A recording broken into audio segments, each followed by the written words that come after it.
Bom, vamos entrar então no tema da nossa aula de hoje, que é a aprendizagem. E para começar, eu queria colocar um questionamento para vocês. Será que todos nós temos uma essência e nós vamos crescer e desenvolver essa essência como uma pessoa já nasce boa e aí ela vai ser sempre boa? Ela vai crescer boa, vai morrer uma boa pessoa, assim como a gente tem pessoas que vão ser más e elas vão crescer más e vão morrer más. Por exemplo, se alguém comete um assassinato, será que isso diz da essência dessa pessoa? Ela é uma pessoa má por essência? Será que é uma coisa meio cabrobró? O cara nasce mané, cresce mané e morre mané? Ou será que isso pode ser reflexo do meio? Será que a pessoa tem uma vivência, um contato com o meio, e por causa disso ela se torna de determinada maneira? Bom, existem várias formas de a gente pensar sobre isso. Eu quero voltar o nosso prisma dentro desse debate para a ideia da aprendizagem, para a gente pensar um pouquinho sobre isso. E quem vai nos ajudar é o Jean Piaget. O Jean Piaget ele foi um estudioso da aprendizagem. Ele nasceu em 1896 e morreu em 1980. Viveu quase 100 anos o Piaget, né? E ele teve uma influência muito grande do Alfred Binet. Ele foi aluno, inclusive, de Alfred Binet, né? Foi um dos discípulos, na verdade, de Alfred Binet. Quem que era o Binet? O Binet foi o cara que criou o primeiro teste de métrica de aprendizagem, de uma psicometria de aprendizagem. Ele criava os testes, ele criou testes e aí ele conseguia avaliar o que as crianças sabiam e assim ele entendia que ele conseguia ter uma visão sobre o desenvolvimento, sobre a aprendizagem, na verdade, dessa criança, mais do que desenvolvimento, né? A aprendizagem dessa criança. Piaget ele teve a genialidade de olhar esses testes e falar, olha, talvez a gente consiga aprender muito mais olhando para aquilo que a criança ainda não sabe fazer do que para aquilo que ela já sabe fazer. E por isso vai ser essa a lógica dele entender as fases do desenvolvimento, ele entender e dizer, catalogar essas fases de desenvolvimento. Além dessa influência do Binet, o Piaget ele teve como experiência o uso das próprias filhas, né? Ele passou a ter uma observação sistemática de crianças e ele aproveitou que ele tinha crianças em casa, seus próprios filhos, e ele as observou. Só que era realmente uma observação científica, não interventiva. Ele fazia testes, mas diferente daquilo que a gente viu lá com Atlas. O Piaget está muito mais para a ideia de uma aprendizagem cognitivo-perceptual, porque ele está preocupado nos processos psicológicos, o que a criança consegue fazer no que diz respeito a uma motricidade, a uma atenção, a percepção dos objetos no mundo, e assim ele desenvolve o seu conhecimento. Outra grande sagacidade do Piaget foi que o debate da época era ou a gente vai entender que tudo vem da experiência com o objeto, ou a gente vai entender que tudo vem de um componente inato. Já está aqui uma essência e ela simplesmente vai se desenvolver ao longo da vida. Piaget é o cara que fala, nem tanto ao mar, nem tanto à terra. A gente vive com elaborações constantes de novas estruturas.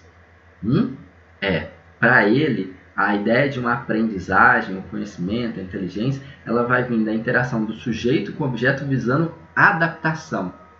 E aí que é muito interessante, eu vou colocar aqui para vocês esse quadro de como que se organiza a ideia da inteligência e dessa ideia de uma adaptação para um equilíbrio, que pode ser chamado também de equilibração majorante. Eu vou explicar para vocês. Começar primeiro com um exemplo prático. Vou dar um caso aqui para vocês. A mãe, ela sai com o bebê para passear, para tomar sol, precisa, né? Um bebê muito novinho. Imagina um bebê, mas um bebê assim da época de uma lalação ainda, que ele fica dadá, papá. E aí a mãe sai com esse bebê e ela começa a perceber ela vê um cachorro. Essa mãe vê um cachorro e ela aponta para o cachorro, olha bebê, olha ali, um au-au. Aí ele olha para aquele bichinho peludo, 4 patas, rabinho, focinho. Quando ela chega perto, o cachorro uau-uau, late para ela. E ela olha, uau-uau, uau-uau. Com isso, a criança acabou de criar um esquema. O esquema vai ser entendido como um repertório de ações e comportamentos que a gente vai criando na nossa vida. Então ela criou um esquema de uau-uau. certo? Então, quando ela estiver passeando, ela está passeando outro dia com a mãe, aí a mãe vê aquele cachorro, ela lá, filha, tá lembrando? Uau, uau, ela vai ver, ela já sabe que aquele é um cachorro, uau, uau, ela criou um esquema do cachorro, uau, uau, uau, uau, uau, uau. Beleza, criou um esquema.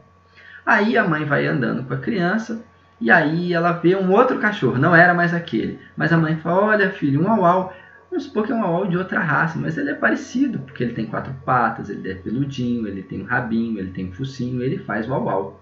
Aí ela olha, vai, uau, uau, ela, uau, uau, uau, uau. O que ela fez nesse momento? Aquele esquema que ela tinha era para o uau, uau antigo, só que agora ela tem que resolver esse problema, mas ela pode utilizar desse esquema que ela já tem, ela pode solucionar com a estrutura tal qual ela tem nesse momento. Ela diz, olha, é um outro uau, uau. Aí ela vai andando, vai andando, vai andando, vai andando, e vai vendo outros uau, uau, até que um dia ela vai na casa de uma colega. A mãe leva o filho na casa de uma colega, e aí ela deixa a criança solta, e a criança vai fazer o que a criança faz, vai explorar o mundo. E aí quando essa criança vai explorar o mundo, ela vai e encontra um outro bichinho que é peludo, 4 patas, focinho, rabinho, e ela já pensa, olha, uau, uau. E aí ela vai brincar com o uau, uau, e de repente o uau, uau faz miau. Bom, aquele esquema, tudo que ela já tinha montado não vai ser mais suficiente, então ela vai ter que modificar a estrutura que ela já tem do uau, uau para criar uma nova estrutura para lidar com esses objetos agora que ela está diante de um gato. Bom, a ideia para a gente falar de estrutura ela é um pouquinho mais complexa, porque ela vai partir para determinadas atividades que a criança vai ser capaz de desenvolver ao longo do seu desenvolvimento. Mas esse quadro que eu coloco aqui para vocês, acho que agora vocês têm condição de entender ele com maior facilidade. O que é isso? A criança no ambiente, nós, seres humanos no ambiente, vamos vivendo até que a gente está adaptado, né? Nossa inteligência para que a gente esteja adaptado, até que de repente vem alguma coisa e pum, nos desequilibra. Aí nisso que nos desequilibra, a gente vai querer se equilibrar de novo por conta para a gente voltar a ficar tudo bem, para a gente ficar adaptado, né? Então pensem comigo, ela está no ambiente, ela tem um desequilíbrio. O desequilíbrio é o quê? É uma crise.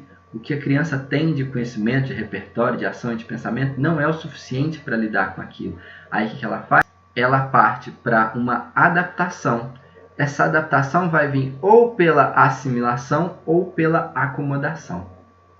Ou ela vai usar a estrutura que tem para resolver esse problema, ou ela vai ser convocada a criar novas estruturas para resolver esse problema.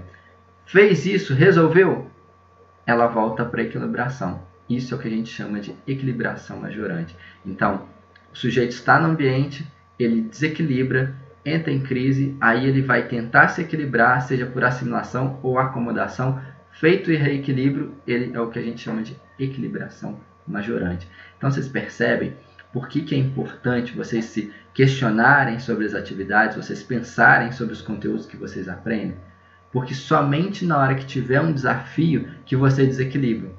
Por isso que é muito importante, por isso que os professores colocam questões, questionamentos, para que vocês saiam desse lugar de equilíbrio. Enquanto você está em equilíbrio, tá tudo bem, eu resolvo tudo com o que eu tenho. É só quando me é colocado um desafio que eu preciso de desequilibrar, que eu vou aprender e eu vou continuar crescendo. Qual que é o grande perigo? Quando a gente não quer mais viver o desequilíbrio. Porque aí a gente vai fazer o quê? Tampa o ouvido, não vê nada, a gente não quer saber. E é muito curioso, porque na psicanálise a gente diz que a resposta do neurótico é sempre não saber. Diante de alguma coisa na nossa vida que está ali e que está difícil, a gente não está dando conta, ai meu Deus, como é que vai? Diante disso, ai que dor, e aí o que você faz? Não quero saber. O sintoma vem para te desviar daquilo que é o seu problema. Aqui o Piaget está dizendo, para ter equilibração majorante, deu uma misturada, né? Fiz um caldeirão agora, mas só para voltar no Piaget, o que ele está dizendo? Para você aprender, você precisa de crise. É no momento de crise que você vai conseguir ou criar novas estruturas, ou vai modificar as estruturas que você tem para voltar a estar em equilíbrio. E você em equilíbrio, você vai estar adaptado com o ambiente. Veja como Darwin está sendo influente demais, porque Darwin falava o quê? As espécies melhores adaptadas são as que sobrevivem. Os seres melhores adaptados são os que sobrevivem. Para Piaget, o conhecimento, né, o desenvolvimento, a aprendizagem, ela é sempre contínua, então a gente vai ter estágios de desenvolvimento, que são estágios contínuos. Então a gente vai ter o primeiro, o segundo, e é sempre sucessivo. A gente vai e não volta. A gente dificilmente tem perdas. A gente vai ver perdas quando a gente for ver, talvez, falar de alterações. Por exemplo, no Alzheimer, que o sujeito vai ter perdas da memória e ele também vai ter perdas de algumas capacidades. Na verdade, é bem curioso, porque o Alzheimer pode te levar à regressão total, né? Que pessoas que sofrem de Alzheimer, a música é sempre um ótimo componente. Porque no Alzheimer você perde, e assim como a maioria das demências, você costuma perder daquele conteúdo mais recente para o conteúdo mais antigo. Então, você vai primeiro perder as memórias que são ditas as mais novas, até regredir e você perder as mais antigas. E uma das primeiras coisas que a gente aprende é a musicalidade. Isso é curioso, porque se você observa o bebê ainda não sabe falar, mas ele já dança. O bebê dança antes de qualquer coisa, ele já pega uma musiquinha, ele se diverte com a música. E a musicalidade é a última coisa que a pessoa com Alzheimer perde. Por isso que tocar um violão, cantar uma música com essas pessoas é tão apaziguador. Você já pensou? Imagine numa situação onde você está só perdendo suas memórias e suas habilidades. É um momento muito difícil, né? Então a música vai acabar ajudando muito nesse momento. Piaget vai falar então desses estágios e ele vai definir da seguinte maneira. Você tem de 0 a 2 anos o que ele chama de estágio sensório-motor. Nele, os reflexos, os mecanismos hereditários, os instintos, as primeiras emoções são os componentes mais fortes. Durante esse estágio, o comportamento é basicamente motor. Então, a inteligência é uma inteligência motora, onde ele vai assimilando e acomodando a partir do seu desenvolvimento motor. A criança não apresenta eventos inteiramente, ela não consegue, é capaz de pensar conceitualmente. Ela acha, por exemplo, se você esconde uma bolinha dela, ela está aqui brincando com a bola, você vai lá e esconde a bola. Ela não vê a bola, ela acha que a bola deixou de existir. O conhecimento cognitivo ele também é constatado na medida que ela vai conseguindo criar esquemas, porque o que vai diferenciar a criança do adulto é o fato de que o adulto tem mais esquemas do que a criança. Ela nasceu ali, ela nasce sem esquemas, ela vai primeiro se organizando nessa lógica motora, do que ela vai aprendendo a se desenvolver motoramente. De 2 a 7 anos, a gente tem o chamado estágio pré-operacional. Nesse estágio, ela vai ter o raciocínio, né? E um raciocínio que ele é pré-lógico, né? Ele ainda é muito focado dentro de uma ideia egocêntrica, o eu muito forte. A criança, e aí que a gente fala, né? 2 anos é terrível, porque a criança vai começando a ter uma ideia de eu e ela vai buscando se organizar a partir desse seu eu. Ela começa a falar do que foi do passado e a entender o futuro. Se no sensório motor era tudo muito agora, no pré-operacional ela já consegue falar da história, falar assim, olha, o que vai ser. E é o momento dos porquês, né? Que a criança quer por quê o tempo todo nos questionando. Já dos 7 aos 11 anos, a gente vai ter as chamadas operações concretas. Aqui, você já é capaz de ter um pensamento lógico, resolver problemas concretos, né? Abstratos ainda não. Os abstratos eles vão vir do 11 a 15 anos, que vai ser no operatório formal, onde você desenvolve esse pensamento abstrato. E eu chamo a atenção para vocês para pensar o que vocês aprendem de 7 a 11 anos, via de regra, na escola. 7 a 11, operações concretas, é aquela coisa. João foi na feira, comprou 3 laranjas, ganhou 2 de sua mãe, quantas laranjas ele tem? O pensamento lógico ainda é muito concreto. Quando a gente vai de 11 a 15 anos, a gente já pensa lá na quinta série, aí você já está fazendo equação de segundo grau, você já está resolvendo problemas abstratos. E essa é a última etapa para Piaget no desenvolvimento. É interessante a gente notar que nesse desenvolvimento do Piaget, então, ele é sempre contínuo, como eu falei, você sai de um para o outro, dificilmente, você não regride neles, né? Você pode ter declínios a partir de algumas alterações, como eu falei do Alzheimer, mas você não regride dentro de estágio, você não vai para o estágio pré-operacional, ou vai para operações concretas e cai para o operacional. Isso não é, a gente tem uma linha. Olha, veja como Piaget é desenvolvimentista, né? A gente está sempre em evolução, muita influência de Darwin aí. Essa idade pode variar um pouquinho de caso a caso, mas ele fala que via de regra está dentro disso daqui. E hoje em dia não é estranho a gente ver as crianças bem mais antecipadas do que isso que ele colocou aqui como regra. E cada um desses estágios, vocês podem perceber, ele é garantidor de algumas habilidades, algumas competências desta criança. Essa é a ideia que Piaget vai nos trazer. Assim como ele, a gente teve outros pensadores, como Vygotsky, que Vygotsky foi contemporâneo de Piaget, mas ao contrário dele morreu muito cedo, não deu para desenvolver tanto a sua teoria, mas que tem uma influência gigantesca também na ideia da aprendizagem. E outros pensadores também, pensadores até nacionais de renome, de reconhecimento internacional, que são importantes para a gente pensar sobre a ideia da aprendizagem. É muito interessante porque, possivelmente, numa prática jurídica, você também vai ter que lidar com jovens, com adolescentes. Então, a gente começar a pensar sobre essa questão do que é o conhecimento, da forma de aprendizagem, de que isso não é somente um componente inato, mas que também não é só do meio, que é uma interação, que é uma troca, uma ideia de um conhecimento cognitivo, perceptual. Isso vai influenciar muito na forma como a gente vai lidar com as pessoas e a gente vai organizar a nossa sociedade.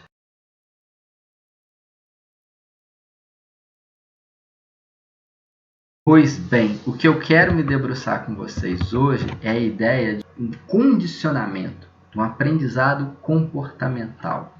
A gente já estudou Pavlov, já vimos o Watson, e é desses caras que a gente está dizendo. Vocês lembram que o Watson falava que para ele o homem era uma tábua rasa?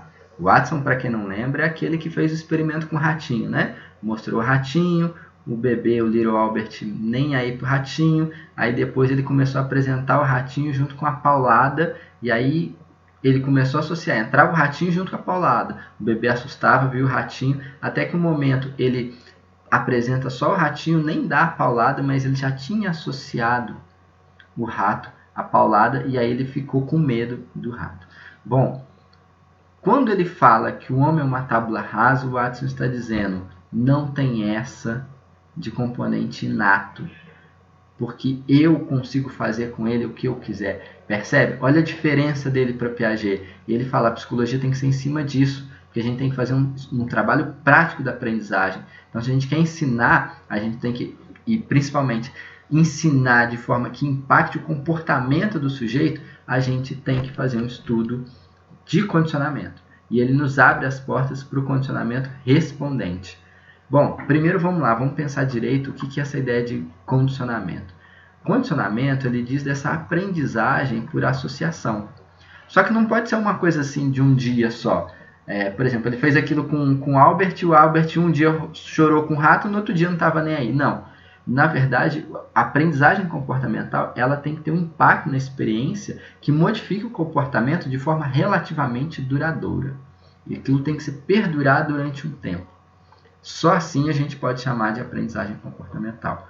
Óbvio, né? Eu já separei o texto da Linda, que vocês têm que fazer a leitura. Ela vai falar de outros fatores que vão influenciar: fadiga, drogas, doenças, emoções.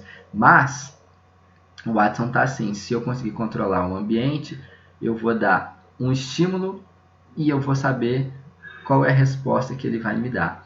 Para isso, gente, receitinha agora, né? Vamos pensar em fazer condicionamentos respondentes. Para você fazer isso, você tem que ter uma clareza gigantesca nesse ponto aqui. E o ponto é: qual é o ato que elicia o respondente? Já que a gente está chamando de condicionamento respondente, é porque ele é um condicionamento que apresenta uma resposta diante de um ato. Mas você só consegue fazer ele se você saber qual o ato que vai anteceder essa sua resposta. Quais seriam suas características? Ele é involuntário, né? A gente não consegue controlar ele.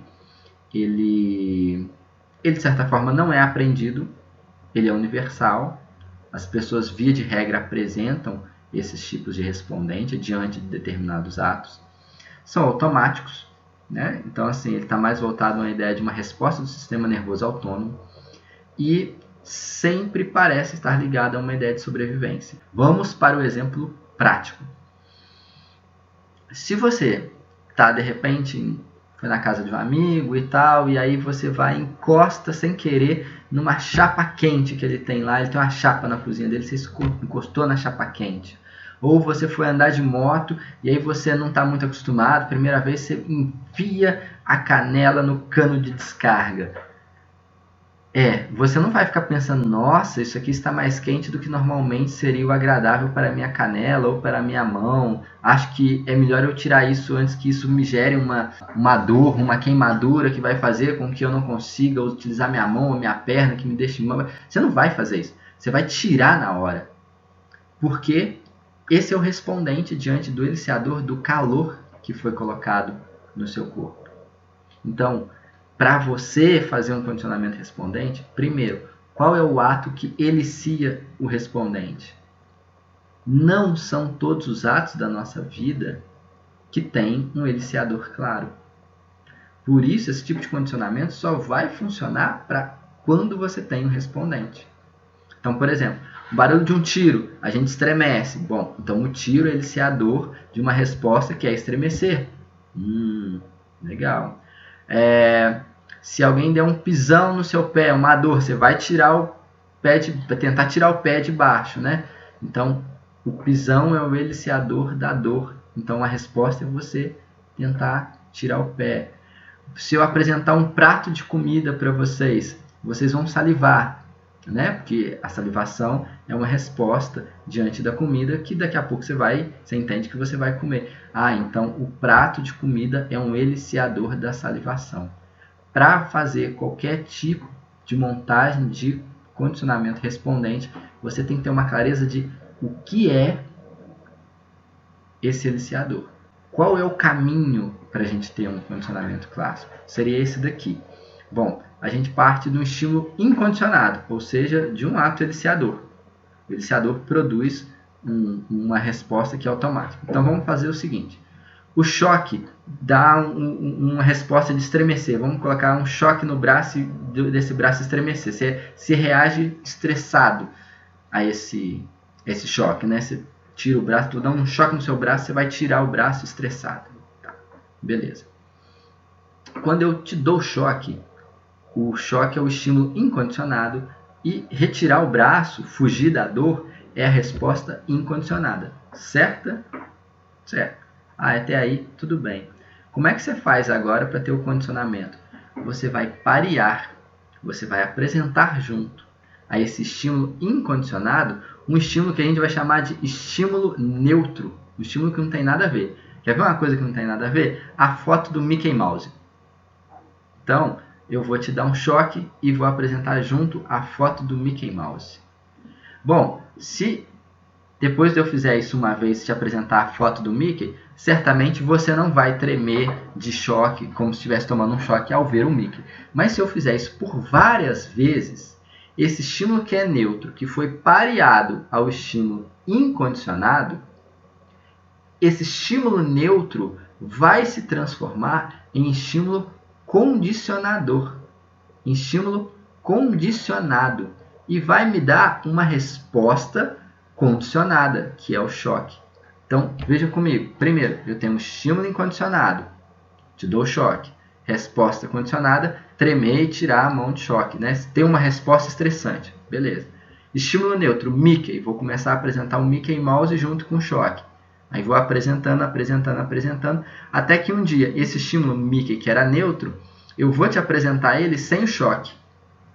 Mas ele vai te ligar ao choque. Você vai ver o Mickey e vai ter a resposta estressante, como se você achasse que eu fosse te dar um choque. Está aí o condicionamento clássico, condicionamento respondente. Bem, agora vamos dar nome aos processos. Assim, esse momento onde eu estou fazendo um pareamento, onde eu estou apresentando junto o estímulo incondicionado, que na verdade é o choque de verdade, com a imagem do estímulo neutro, que no nosso exemplo é a foto do Mickey. Quando eu estou fazendo isso ao mesmo tempo, eu estou fazendo o que a gente chama de aquisição ou treinamento de aquisição. É nesse momento que está acontecendo a mágica do condicionamento respondente. Tem também o que a gente chama de reforçador. Reforçador é o aumento da probabilidade do evento ocorrer dadas as circunstâncias. Então, quanto mais eu faço essa apresentação, mais ele se reforça, maior é a probabilidade disso acontecer. Se eu fizer poucas vezes esse parelhamento, pode ser que ele dure uma semana. Por exemplo, eu faço isso 10 vezes, estou chutando aqui o número, ele vai durar uma semana. Se eu fizer, por exemplo, 20 ou 30 vezes, ele vai durar 2 semanas. Se eu fizer mais de 50, ele vai durar anos. Eu estou chutando dados aqui, isso vai depender, óbvio, de cada pessoa, de cada experimento, mas a ideia de reforçador é justamente essa ideia de que você tem um aumento na probabilidade daquele evento acontecer diante das circunstâncias que foram aprendidas pelo sujeito. Aí você deve estar pensando, mas professor, tem algumas coisas que acontecem que eu não vivi. Então, por exemplo, um avião. Quando você olha para o avião, tem gente que nunca andou de avião e morre de medo do avião, mas o avião não faz burro, não te dá susto, o avião não nada. Então por que essa pessoa tem medo do avião? O avião está parado, o avião é totalmente inofensivo. Bom, as pessoas que têm medo do avião sem ter andado do avião, a gente pode falar que elas passaram por um condicionamento vicariante. Ela não precisou da experiência de andar no avião para ela ter medo do avião. Então, vamos lá. O avião, ele é um estímulo neutro. Ele não traz medo, certo? Até aí, certo. Só que histórias, por exemplo, minha mãe tem muito medo, meus colegas falam de história, eu vi um filme, e você vê aquilo, você vê aquela imagem, você vê aquela coisa do avião caindo, isso dá medo, isso provoca medo. Então, mesmo que você não tenha sido exposto à vivência de um avião em queda, uma pane no avião, uma turbulência, ou até mesmo ter voado de avião, você pode indiretamente, de forma imaginária, ser condicionado. Para muitos é o que acontece na ideia de um condicionamento vicariante. É interessante para nós aqui, vamos falar segurança pública. Quantas pessoas não morrem de medo de sair na rua por causa daquilo que elas viram no jornal numa cidade que nem é a delas? Esse é um modo de condicionamento vicariante. A gente fala tanto, nossa, tá terrível, não sei o que, bababá. Aí a pessoa tá morrendo de medo, sendo que a gente vai olhar na cidade dela, os índices de violência e criminalidade são baixíssimos. Tem assim, uma coisinha no mercado, uma galinha, uma bebida, um chocolate, que foi lá no mercado alguém pegou, não tem homicídios, mas a pessoa morre de medo, porque ela teve um condicionamento indireto, ela teve um condicionamento vicariante. Bom, cada pessoa ainda pode reagir de forma diferente diante do mesmo condicionamento. Algumas pessoas podem fazer um movimento de generalização, como bem pode acontecer um movimento de discriminação. No nosso exemplo, eu peguei uma foto do Mickey e associei ao choque. Então, se eu apresentar uma outra foto do Mickey, não é a mesma, é uma foto diferente da que eu utilizei para fazer a sua associação. A pessoa, ela viu qualquer foto do Mickey agora, ela vai ter essa reação. Isso é uma generalização desse condicionamento. Agora, pode acontecer o oposto também. Se eu mostrar uma foto diferente, ela não vai ter essa reação de estresse. Ela só vai ter essa reação se ela ver aquela foto do Mickey. Bom, não sei se vocês sabem, mas aquele evento, por exemplo, do Pavlov, que ele botava a luz, isso pode ser feito com som. E aí é curioso que se você botar a mesma nota, mas subir ou descer o tom, pode ser que o cachorro não responda da mesma maneira, porque ele discriminou o som. Somente aquela nota, naquele tom, faz ele salivar sem ver a comida. Nossa, professor, mas depois que a gente fez tudo isso com a criança, que a gente fez tudo isso com a pessoa, dá para desfazer? Como é que funciona? A gente tem alguns caminhos, que seria o contracondicionamento ou mesmo a ideia de uma extinção. A ideia da extinção seria, no nosso exemplo aqui, apresentar a foto do Mickey sem apresentar o choque, que é o estímulo incondicionado. Então, você fica apresentando o Mickey, ela vê que não vai ter mais choque e aí ela para de exibir a resposta de estresse. No caso do Albert, né, do Little Albert, diz a Linda que esse foi um trabalho que o Watson fez posteriormente, né? Então, você pega a criança, coloca ela brincando com outras crianças, coloca com uma comida que ela acha agradável, com brincadeiras que ela acha agradável, cria um ambiente de segurança para essa criança, e a partir desse ambiente de segurança, você vai aos poucos colocando o ratinho para agora o rato ser associado a esses estímulos de segurança. Isso poderia fazer com que ela perdesse ou diminuísse essa resposta de medo que ela tem. Então ela volta a ser como antes? Nada do que foi será de novo do jeito que já foi um dia. Não tem jeito, isso é para a nossa vida, é tudo na nossa vida, não volta exatamente ao que era. A gente pode ter uma outra condição, mas igual não tem mais jeito. Com o condicionamento é a mesma coisa, isso é muito sério. Um outro risco que pode acontecer é o que a gente chama das recuperações espontâneas. O sujeito pode, de repente, depois de muito tempo, voltar a ter aquela resposta estressante diante daquele Mickey, daquele rato, que ela já não tinha mais, porque ficou ali parado um pouquinho e voltou. De novo, tá vendo a seriedade? Isso não é brincadeira. A gente tem que tomar muito cuidado com essa ideia de condicionamento. O que a gente vai fazer, ainda mais quando ele está envolvendo os afetos. Mas disso tudo fica uma questão.